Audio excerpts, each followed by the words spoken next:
স্বাগতম MBS technical সার্ভিসে।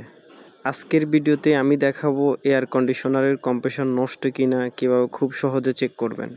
অনেক সময় এসি চালু হয় না, আবার কখনো শুধু আউটডোর ফ্যান চলে, কম্প্রেসর চালু হয় না। এমন অবস্থায় নতুন কম্প্রেসর লাগানোর আগে অবশ্যই কম্প্রেসরটি সঠিকভাবে পরীক্ষা করা খুবই জরুরি। প্রথমে মাল্টিমিটার দিয়ে আপনি চেক করতে হবে। তো কিভাবে চেক করবেন? আউটডোরের কভারগুলো আগে খুলে নেবেন। নেওয়ার পর একটা মাল্টিমিটারের সাহায্যে এই যে এরকম একটা ক্লিফন মিটার অথবা মাল্টিমিটার নেবেন। তো ক্লিফন মিটার বা মাল্টিমিটারের সর্বপ্রথম যেটি করবেন সেটি হচ্ছে শর্ট আছে কি না, এটার জন্য কন্টিনিউটি টেস্ট করবেন। তো কন্টিনিউটি মোডে আপনি ক্লিফন মিটারটি সিলেকশন করে রাখবেন।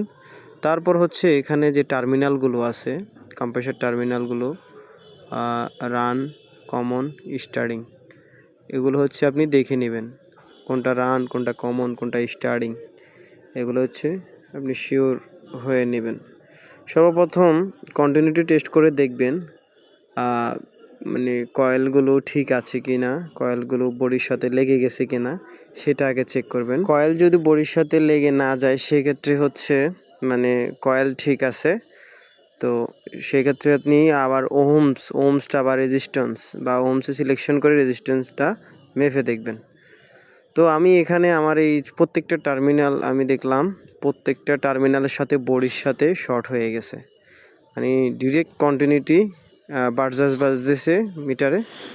তো এইভাবে আপনি যদি ভালো থাকে সেক্ষেত্রে এখানে ওহমস দেখাবে, এইভাবে কন্টিনিউটি দেখাবে না। এক এক কম্প্রেসারে এক এক রকমের ওহমস দেখাতে পারে।